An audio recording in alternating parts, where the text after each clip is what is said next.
बिस्मिल्लाहिर्रहमानिर्रहीम। अस्सलाम वालेकुम। क्वालिटी एजुकेशन के प्लेटफॉर्म पे आपको खुशामदीद।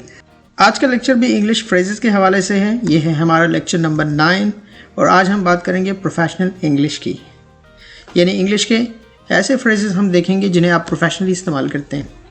आज की इस वीडियो में आप ऐसे फ्रेजेस देखेंगे जो आप बहस को ख़त्म करने के लिए इस्तेमाल करते हैं, यानी phrases to diffuse an argument. किसी जगह अगर बहस चल रही है और आपको लगता है कि आपका अच्छा खासा टाइम और एनर्जी ज़ाया हो जाएगा, तो वहाँ किस तरह के फ्रेजेस आप इस्तेमाल करके बहस को डिफ्यूज़ कर सकते हैं। रोक तो नहीं सकते, अगर आप ज़बरदस्ती रोकने की कोशिश करते हैं तो इट कुड बी ऑफेंसिव। तो आप कुछ ऐसे फ्रेजेस इस्तेमाल करके लॉजिकली आर्गूमेंट को डिफ्यूज़ कर सकते हैं। किसी सवाल के जवाब से बचने के तरीके ways to avoid answering a question. आपको अनवांटेड क्वेश्चंस का सामना रहता है, आप उन क्वेश्चन से बचना चाहते हैं या कोई इस तरह का क्वेश्चन आ जाता है तो वहाँ आप किस तरह की फ्रेजेस बोलकर बच निकलते हैं।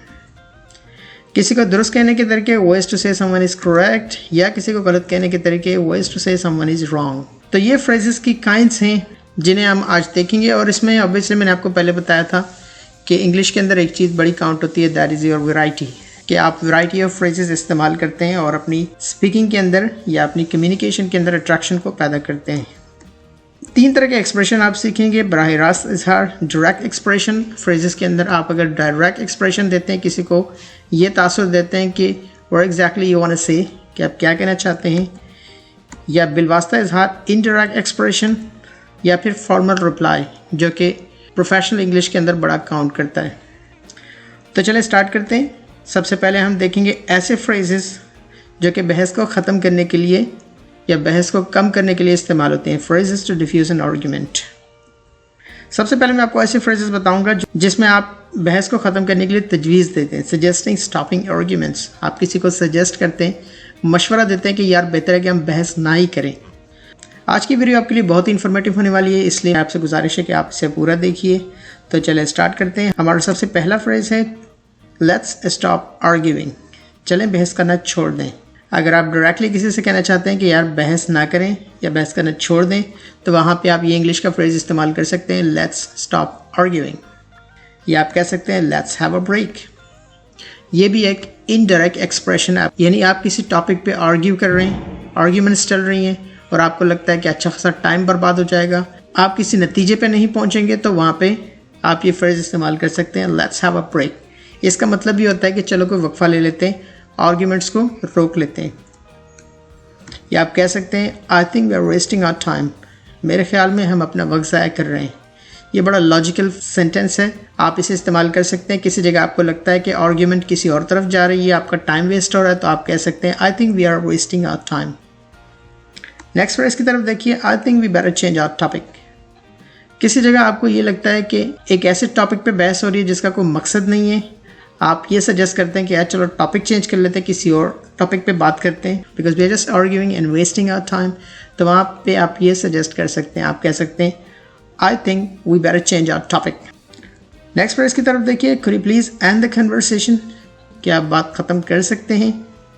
अगर यहाँ कोई रुक नहीं रहा तो ऑब्वियसली आप पोलाइट वे में फॉर्मल वे में उसे कह सकते हैं, could you please end the conversation.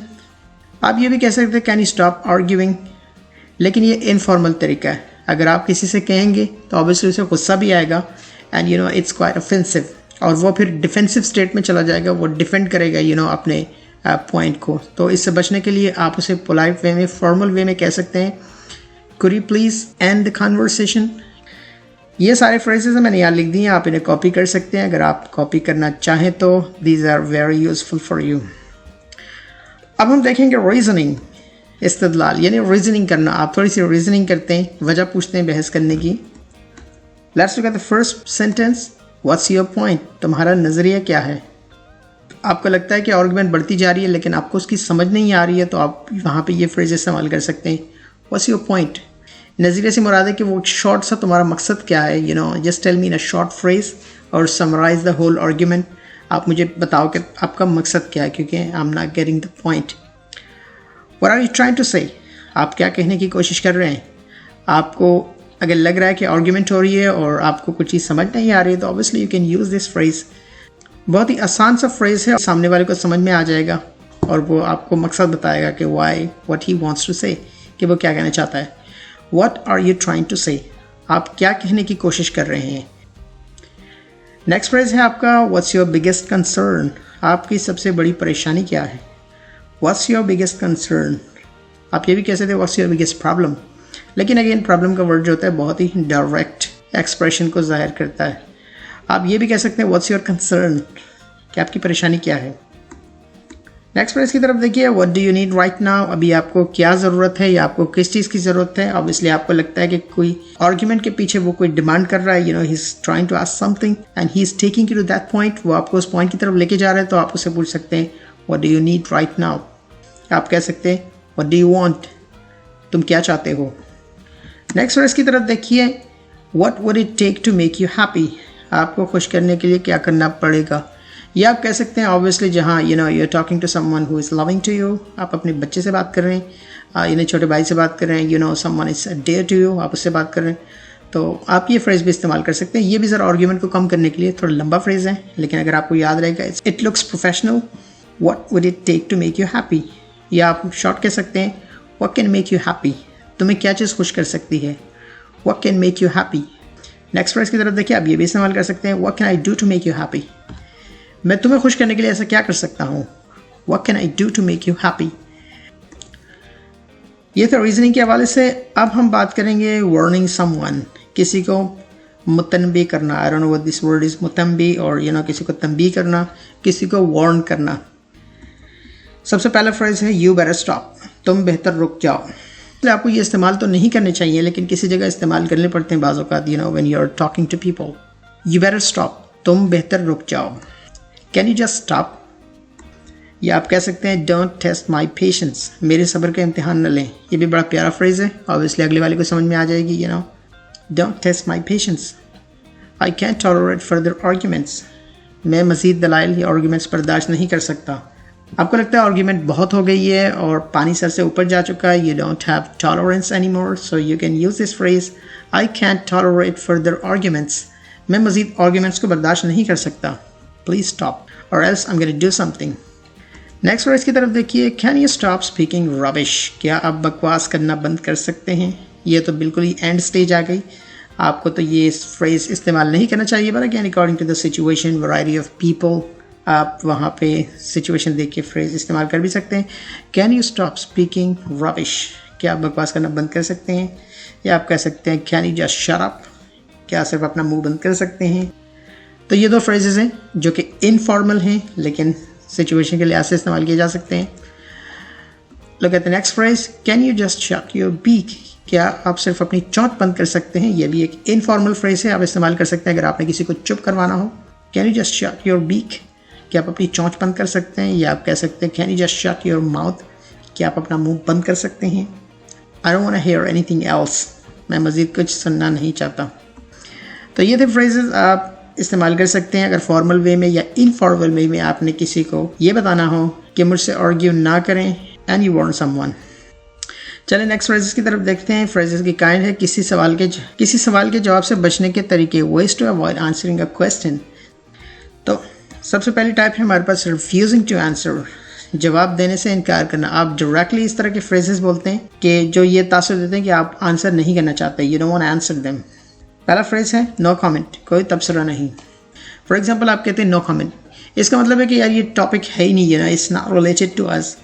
Instead of saying I don't want to answer that, आप कह सकते हैं नो कमेंट। या आप कह सकते हैं I am not at liberty to say, मुझे कहने की इजाज़त नहीं है। I am not at liberty to say, यानी कि आपको कोई सीक्रेसी मेंटेन रखनी है, कुछ कॉन्फिडेंशियल सी बात है, आप नहीं देना चाहते, आपको इजाज़त नहीं है, तो आप ऑब्वियसली ये फ्रेज इस्तेमाल कर सकते हैं I am sorry I am not at liberty to से।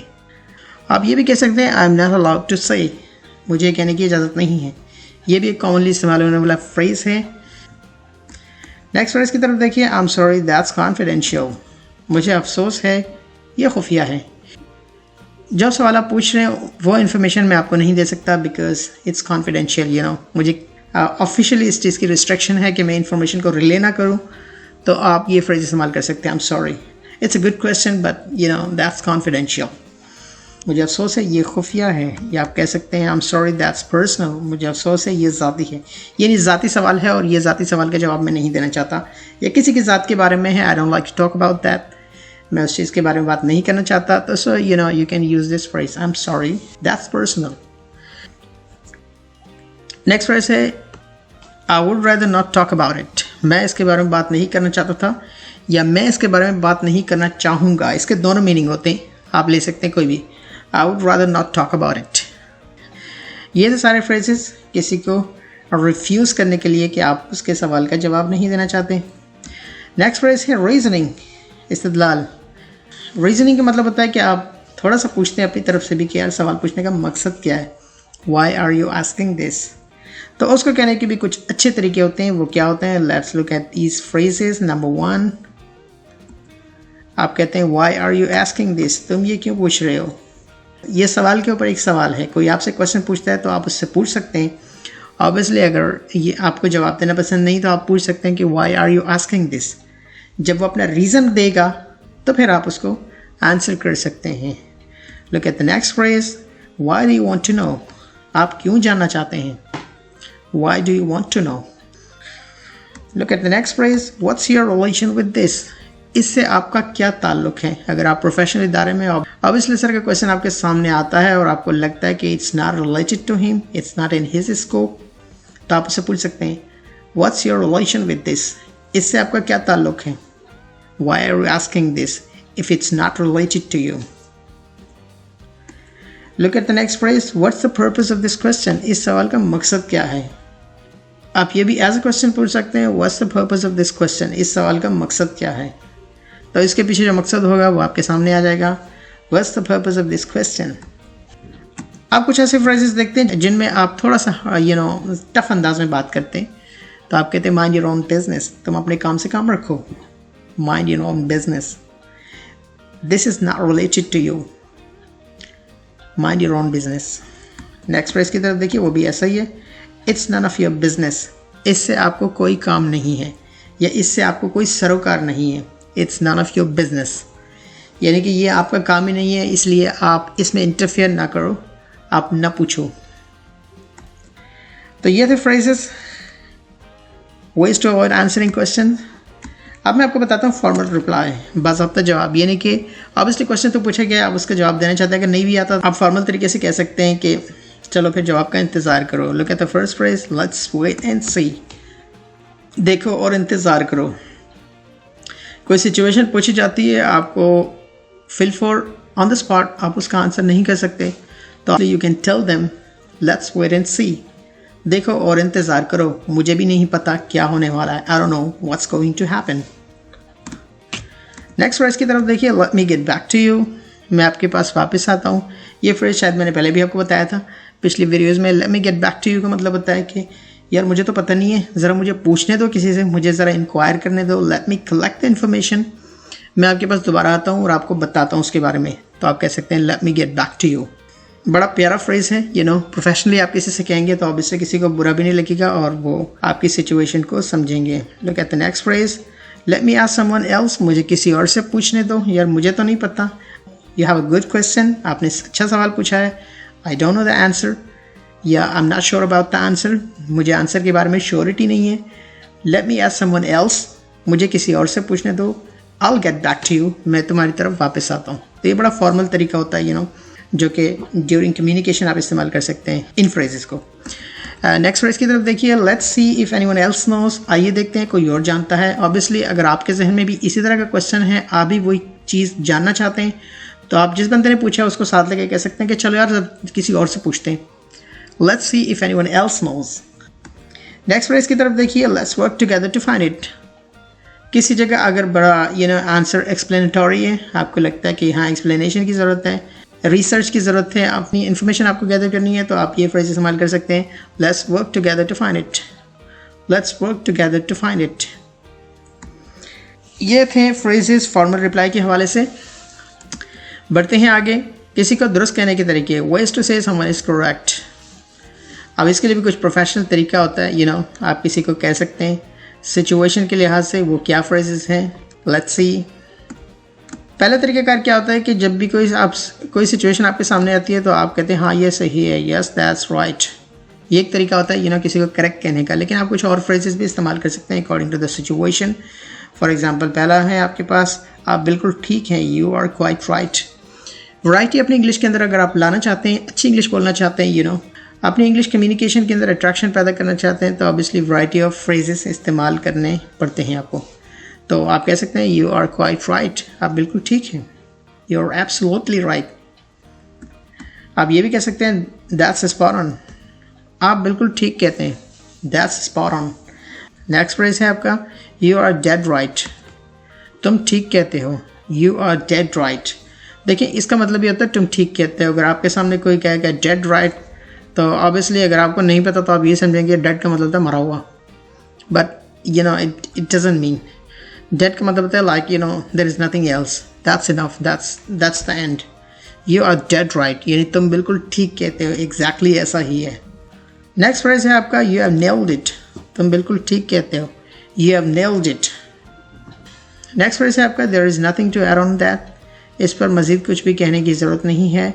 ये फ्रेज़ आप वहाँ इस्तेमाल करते हैं जहाँ ग्रुप डिस्कशन चल रही है मीटिंग में, या आप लेक्चर दे रहे हैं, एड्रेस कर रहे हैं, तो आपको क्वेश्चन का आंसर मिलता है या कोई आंसर देता है, या कॉन्वर्सेशन आपको एंड करनी है, आप कह सकते हैं there is nothing to add on that, ये आंसर ठीक है, इसमें मज़ीद कुछ ऐड करने की ज़रूरत नहीं, we have got everything, there is nothing to add on that. तो ये थे phrases ways to say someone is correct, अगर आपने कहना यस दैट्स राइट। नेक्स्ट है आपका इफ़ नॉट कम्प्लीटली श्योर, अगर मुकम्मल तौर पर यकीन ना हो। अब इसलिए अगर आपको श्योर ना हो तो आप तो ये नहीं कहेंगे yes that's right, may be right, थोड़ा सा डेविएशन इसके अंदर शो करनी पड़ती है। ऑब्वियसली आपने अपना एक्सप्रेशन देना है, आपके एक्सप्रेशन की भी तो वैल्यू होती है। So let's look at the phrases. Number 1 I suppose so, मुझे ऐसा लगता है। कोई आपसे कहता है कि यार इज़ दैट राइट, या जो मैं कह रहा हूँ ये ठीक है, मेरा प्लान ठीक है, या decision I have taken is that right, आप कह सकते हैं आई सपोज सो, मुझे ऐसा लगता है। तो यहाँ आपको 100% श्योरिटी नहीं है, आप कह सकते हैं I am afraid you are right, मुझे डर है कि तुम ठीक हो। इसका मतलब है कि 100% नहीं, बट लगता है ऐसा है कि तुम ठीक हो, I am afraid you are right. Next phrase की तरफ देखिए, ये कुछ सही सो, आप ऐसा कह सकते थे, या आप ऐसा कह सकते हैं। देखो दोनों सेंस में ये इस्तेमाल होता है। आप ये भी, इसके ये भी मीनिंग होते हैं, आप ऐसा कह सकते थे या आप ऐसा कह सकते हैं, ये कुछ सही सो, यानी आप ऐसा कह सकते हैं, ये कुछ सही सो। नेक्स्ट फ्रेज की तरफ देखिए, that might be right in some cases, ये किसी जगह ठीक हो सकता है। फॉर एग्जांपल अगर किसी ने जो बात कही है, या जो जो सिचुएशन आपके सामने है, आप वो ये कहना चाह रहे हैं कि यार ठीक तो है, लेकिन ये हर जगह आप इस किस्म की सिचुएशन को फिट नहीं कर सकते, कह सकते हैं that might be right in some cases, कुछ केसेस में ये ठीक हो सकता है, लेकिन यहाँ का मुझे नहीं पता, आई am not sure about this. तो ये थे phrases if not completely sure, अगर आपको मुकम्मल तौर पर श्योर ना हो, आप ये फ्रेजेस इंग्लिश में इस्तेमाल कर सकते हैं, अपना एक्सप्रेशन दे सकते हैं। नेक्स्ट है आपका किसी को गलत कहने के तरीके, ways to say someone is wrong. अगर आप डायरेक्टली किसी को कहते हैं यू आर रॉन्ग, तो अब इससे ज़रा बुरा भी लगता है। अगर कोई पार्शियली भी रॉन्ग हो, इनकरेक्ट हो, तो वहाँ आप इस तरह का एक्सप्रेशन दे तो बुरा लगता है, it seems non professional. Simply आप कहते हैं नो यू आर रॉन्ग, नहीं आप गलत हैं। आप इस फ्रेज को रिप्लेस कर सकते हैं सिचुएशन के लिहाज से, आप कह सकते हैं दैट्स नॉट करेक्ट, ये दुरुस्त नहीं है। आपने यहाँ पर्सनल प्रोनाउन की जगह डेमोन्स्ट्रेटिव प्रोनाउन इस्तेमाल किया, दैट। यू पर्सनल प्रोनाउन है, दैट डेमोन्स्ट्रेटिव प्रोनाउन है, तो यहाँ आप सिचुएशन को रेफर कर रहे हैं, दैट्स नॉट करेक्ट, ये ठीक नहीं है। तो ये थोड़ा सा लेस ऑफेंसिव होगा compare to using personal pronoun, क्योंकि आप कहेंगे तुम का मतलब है यू। दैट ये एक सिचुएशन को रिफ्लेक्ट करता है। दैट्स नॉट करेक्ट, ये दुरुस्त नहीं है। नेक्स्ट फ्रेज की तरफ देखिए, I am afraid that's not quite right, मुझे डर है कि ये बिल्कुल ठीक नहीं है। देखिए यहाँ मुकम्मल तौर पे आपने कह दिया कि ठीक नहीं है, लेकिन the way you said it is perfect, a person will not be offensive. जिस पर्सन को बोलेंगे वो उसके लिए एक ऑफेंसिव स्टफ नहीं होगा, उसे बुरा नहीं लगेगा, obviously he will try to fix a matter. तो आप कह सकते हैं I am afraid that's not quite right, I am afraid that's not quite right. ये बड़ा प्यारा फ्रेज है, मैं खुद भी ये इस्तेमाल करता हूँ, you should use it. Next phrase की तरफ देखिए, no you have got it wrong, नहीं आपने इसे गलत समझा। कोई चीज़ सरासर किसी को गलत समझ में आई है, वो बिल्कुल ही ऑपोजिट सोच रहा है, तो आप वहाँ पे ये फ्रेज इस्तेमाल कर सकते हैं, no you have got it wrong, यानी कि आपने बिल्कुल गलत ही समझा है। The situation is different, we want to say something different and you are taking it in other way, no you have got it wrong. Next phrase की तरफ देखिए, I am afraid you are mistaken, मुझे डर है कि आपसे गलती हो गई है। It can be a written or something else, आप वहाँ ये फ्रेज इस्तेमाल कर सकते हैं, I am afraid you are mistaken. एक और फ्रेज की तरफ देखिए, नो दैट्स ऑल रॉन्ग, नहीं ये सब गलत है। यहाँ तरह डायरेक्ट एक्सप्रेशन आ गई, वाकई लगता है कि पूरा आगे का आवाज़ बिगड़ा हुआ है, एवरीथिंग इज़ रॉन्ग, तो आप कह सकते हैं नो दैट्स ऑल रॉन्ग। तो ये थे फ्रेजेस किसी को गलत कहने के। कुछ और फ्रेजेस देखते हैं जहाँ थोड़ा सा आप एक्सप्लेनेशन देते हो। आप कहते हैं I think we are not on the same page, मेरे ख्याल में हमारे नज़रियात एक जैसे नहीं हैं, यानी हम एक पेज पे नहीं हैं। ये कहकर आप फिर किसी को समझा सकते हैं कि यार वाकई तुम गलत कर रहे हो और you doing the wrong, your decisions are different, वो मेरी तरह नहीं है जैसे मैं चाहता था। तो ये बड़ा काम आने वाला फ्रेज है। एट दैट ओकेजन आप कह सकते हैं I think we are not on the same page. एक और फ्रेज की तरफ देखिए, sorry that's not related to what we are talking about. ये भी ज़रा वजाहत के साथ आप बता रहे हैं, माजरत ये इससे मुतल्लिक नहीं है जिसके बारे में हम बात कर रहे हैं, यानी टॉपिक से आप बिल्कुल हट के जा रहे हैं। Sorry that's not related to what we are talking about. याद रहता है तो ठीक है, वरना आप इस फ्रेज को शॉर्ट भी कर सकते हैं। आप कह सकते हैं sorry that's not related to the topic. Next phrase की तरफ देखिए, remind think again about what you are saying. कि आप जो कुछ कह रहे हैं इसके बारे में दोबारा सोचने पर आपको इतराज़ तो नहीं होगा, यानी कि आपको इतराज़ तो नहीं होगा कि अगर आप दोबारा सोचेंगे आप क्या कह रहे हैं। वो remind think again about what you are saying. तो ये भी फ्रेजेस आप इस्तेमाल कर सकते हैं जहाँ आपने किसी को गलत कहना हो। चलिए कुछ और फ्रेजेस देखते हैं। Where did you hear that, तुमने ये कहाँ सुना। अगर चीज़ गलत है और आप उससे पूछना चाहते हैं कि यार ये तुमने सुना कहाँ है, ऐसा तो नहीं है। Where did you hear that, ये आप किसी से पूछ सकते हैं where did you get this idea, आपको ये ख्याल कहाँ से मिला या आपको ये आइडिया कहाँ से मिला। Where did you get this idea. एक और फ्रेज़ है where did you get this information, आपको ये मालूमात कहाँ से मिली। ये भी फ्रेज़ है थोड़ा सा रीजनिंग करने का कि जो कुछ तुम कह रहे हो वो तो गलत है, लेकिन ये तुम्हें आइडिया या इन्फॉर्मेशन तुम्हें कहाँ से मिली, किसने तुम्हें ये गलत इन्फॉर्मेशन दी। Where did you get this information, who gave you this information. तो ये थे फ्रेजेस जो कि यकीनन आपको समझ में आए होंगे। थोड़ी सी इनकी प्रैक्टिस की ज़रूरत है। अगर आप इनको एक दो बार पढ़ लेते हैं तो आपके जहन में बैठ जाएंगे। सिचुएशन के लिहाज से आप इन फ्रेजेस को बोल सकते हैं। इंग्लिश के अंदर वैरायटी लाने के लिए बेसिक से लेकर एडवांस इंग्लिश लर्नर इन फ्रेजेस को सीख सकते हैं। इसके अलावा स्पोकन इंग्लिश के हवाले से भी मेरे लेक्चर्स मौजूद हैं। एंड स्क्रीन पे आपको कोई एक आध वीडियो का लिंक मिल जाएगा, आप उसे क्लिक करके स्पोकन इंग्लिश के हवाले से भी देख सकते हैं कि फ्रेजेस या सेंटेंसेस को बनाया किस तरह से जाता है, ताकि आप थोड़ा सा कंस्ट्रक्टिव वर्क भी कर सकें। चैनल को सब्सक्राइब कीजिए अगर आप चैनल पर नए हैं और अभी तक आपने सब्सक्राइब नहीं किया, और बेल के आइकन पर क्लिक कीजिए ताकि अगर इस तरह की वीडियोस में फ्यूचर में अपलोड करता हूं तो उनका नोटिफिकेशन आपको मिलता रहे। वीडियो को लाइक कीजिए, आपको पसंद आई है, आपके काम की है। दोस्तों के साथ इसे शेयर कीजिए। इन्फॉर्मेशन शेयर करना अच्छी बात है। कमेंट सेक्शन में अपनी राय ज़रूर दीजिए वीडियो के बारे में। आपके जहन में कोई सवाल आता है तो आप मुझसे कमेंट सेक्शन में पूछ सकते हैं। I will see you there. YouTube पे आपको मजीद वीडियोस के लिंक मिलेंगे, राइट एंड लेफ्ट कॉर्नर पे आप क्लिक करके उन वीडियोस को देख सकते हैं या डिस्क्रिप्शन से आप वीडियो के लिंक उठा सकते हैं। आज के लिए इतना ही काफ़ी है। Thanks for watching. मिलता हूँ मैं नेक्स्ट वीडियो में। अल्लाह हाफिज़।